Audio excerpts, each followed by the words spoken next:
Hello everyone, কী অবস্থা সবার? Hopefully সবাই ভালো আছেন। আলহামদুলিল্লাহ আমিও ভালো আছি। সো গতকালকে একটা রেসিপি তৈরি করেছিলাম। এটা মূলত হচ্ছে কি আমার নানু বাড়িতে খাওয়ার রেসিপি। তো মন চাইছিল নিজে বানিয়ে খাওয়ার জন্য, তাই ক্রিয়েট করলাম।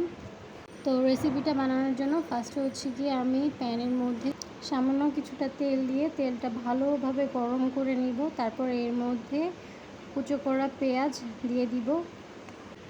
পেঁয়াজগুলো ভালোভাবে ভেজে নিতে হবে যাতে পেঁয়াজের গন্ধ না থাকে।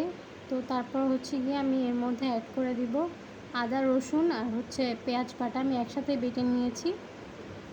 তো পেঁয়াজ বাটাতে দিলে অ্যাকচুয়ালি গ্রেভিটা অনেক বেশি ঘন হয়। চাইলে আপনারা টমেটোও ইউজ করতে পারেন, আমি টমেটো এখানে ইউজ করিনি।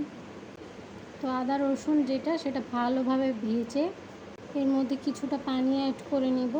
তারপর ভালোভাবে নেড়ে চেড়ে দেন এর মধ্যে গুঁড়ো মরিচ, হলুদ গুঁড়ো, তারপর হচ্ছে এর মধ্যে কিছুটা জিরার গুঁড়ো অ্যাড করে নিব। এতে করে হচ্ছে গিয়ে গ্রেভিটা থেকে অনেক সুন্দর একটা স্মেল আসবে। তারপর হচ্ছে গিয়ে আমি একটা স্পেশাল মশলা ইউজ করেছি, যেটা হচ্ছে আপনার দারচিনি, তারপর হচ্ছে এলাচ, গোলমরিচ সব কিছু মিলিয়ে এই মশলাটা বানানো হয়। আমি মাছ মাংস সব কিছুতে এই মশলাটা ইউজ করি। তো স্বাদ মতো লবণ দিয়ে দেন হচ্ছে গিয়ে ঢেকে দিবেন। তারপর এই যে এভাবে ডিমগুলো হচ্ছে গিয়ে ছেড়ে দিবেন। তো বাটির মধ্যে করে নিলে অ্যাকচুয়ালি ভালো হয়। আমার সুবিধার্থে আমি এভাবে নিয়েছি। তো এমনভাবে দিতে হবে যাতে কুসুমগুলো না ভেঙে যায়। আমার ফার্স্টে একটা দুঃখজনক ভেঙে গিয়েছে। তো তারপর হচ্ছে গিয়ে এখানে কিছুটা কাঁচামরিচ চিড়ে ইউজ করবেন। তারপর হচ্ছে গিয়ে কিছুটা ধনেপাতা দিয়ে দিবেন।